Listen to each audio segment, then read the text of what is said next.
Hello, bachcho. Let's read this question. So this question says a stone of mass 2 kg tied at an end of a 1 meter long string is well in a vertical circle. The speed of the stone is 4 meter per second. The tension of the string at the lowest point G is equal to 9.8 metre per second square. Alright, हमें देखिए यहाँ पर क्या बताना है आपको, इस tension of the string बतानी है एट द लोएस्ट पॉइंट पे। ओके, तो देखिए बच्चों, इस क्वेश्चन का की कॉन्सेप्ट आप क्या लिख सकते हैं।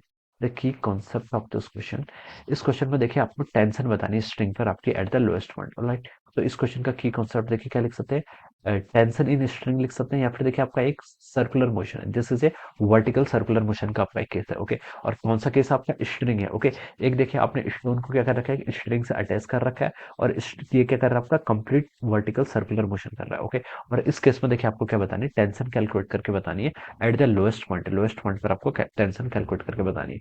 तो देखिए बच्चों, हम टेंशन कैसे फाइंड आउट करेंगे।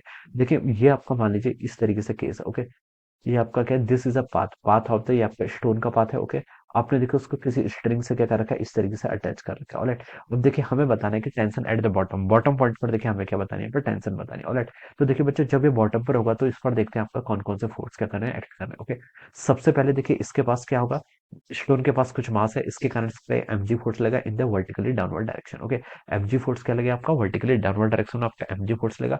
दूसरा फोर्स देखिए कौन सा लगेगा, टेंशन। टेंशन देखिए क्या होता है, आपकी स्ट्रिंग का केस है, हम बता सकते हैं tension is always a pulling force. ये क्या होता है, आपका पुलिंग फोर्स होता है, तो it will act towards the centre. ये क्या करेगा आपका, सेंटर की तरफ लगेगा। ऑलराइट, अब देखिए ये बॉडी क्या कर रही है आपकी, रोटेट कर रही है। ये बॉडी, ये आपका स्टोन क्या कर रहा है, आपका सर्कुलर मोशन कर रहा है, तो हम बता सकते हैं इस पर क्या लगेगा आपका, सेंट्रीपिटल फोर्स लगेगा। क्या लगेगा, सेंट्रीपिटल फोर्स। और जो क्या लगेगा उसकी डायरेक्शन भी क्या होगी आपकी, इनटू होगी, यानी कि आपके सेंटर की तरफ होगी। ओके, तो देखिए एक फोर्स आपको यहाँ पर सेंट्रीपिटल फोर्स लगा, जिसको मैंने क्या लिख लिया आपका से एफ से लिख लिया। ऑलराइट, तो देखिए बच्चों, अब मैं यहाँ पर से क्या लिख सकता हूँ, आपका देखिए यहाँ पर से टोटल एक्सेलरेशन, नेट एक्सेलरेशन देखिए किसकी तरफ है आपका, इनसाइड की तरफ है, और किसके कारण है, सेंट्रीपिटल फोर्स। तो हम लिख सकते हैं आपका M B square by R. ये किसके इक्वल होगा, देखिए इनसाइड की तरफ दूसरा फोर्स कौन सा लग रहा है आपका, टेंशन लग रहा है। एम जी आपका देखिए डाउनवर्ड डायरेक्शन में, तो टी माइनस एम जी लिख सकते हैं। और टेंशन की वैल्यू देखिए यहाँ से कितनी आ जाएगी, लोएस्ट पॉइंट की बात कर रहे हैं। ओके, ये हो जाएगा आपका M B square by R, plus आपके यहाँ से एम जी के इक्वल हो जाएगा। Okay, so this will be the value of the tension. ये क्या हो जाएगी आपकी, टेंशन की वैल्यू हो जाएगी। Tension on the string at the lowest point हम यहाँ से क्या करेंगे, कैलकुलेट करेंगे।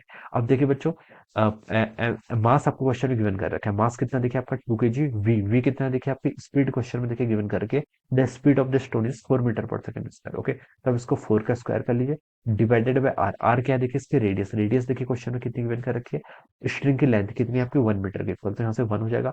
प्लस देखिए एम इंटू जी, मास कितना है, जी एम 2 के इक्वल है, जी कितना है आपका 9.8, तो इसमें यहाँ पर पुट कर लीजिए। देखिए 4 का स्क्वायर 16, 16 इंटू 2 कितना होगा आपके यहाँ से 32 आ जाएगा। प्लस आपका देखिए यहाँ से 9.8 इंटू 2 कितना हो जाएगा आपका 19.6। ये क्या आपका फोर्स है, तो उसकी यूनिट क्या होगी आपकी, न्यूटन हो जाएगी। तो इन दोनों को ऐड कर लेंगे तो देखिए कितना हो जाएगा आपका 51.6 Newton. Alright, so this will be the tension acting on the string at the lowest point. So this will be the answer of this question. कितना हो जाएगा आपका 51.6 के इक्वल हो जाएगा। Okay, this will be the right answer. I hope you all understood this concept. All the best and thank you.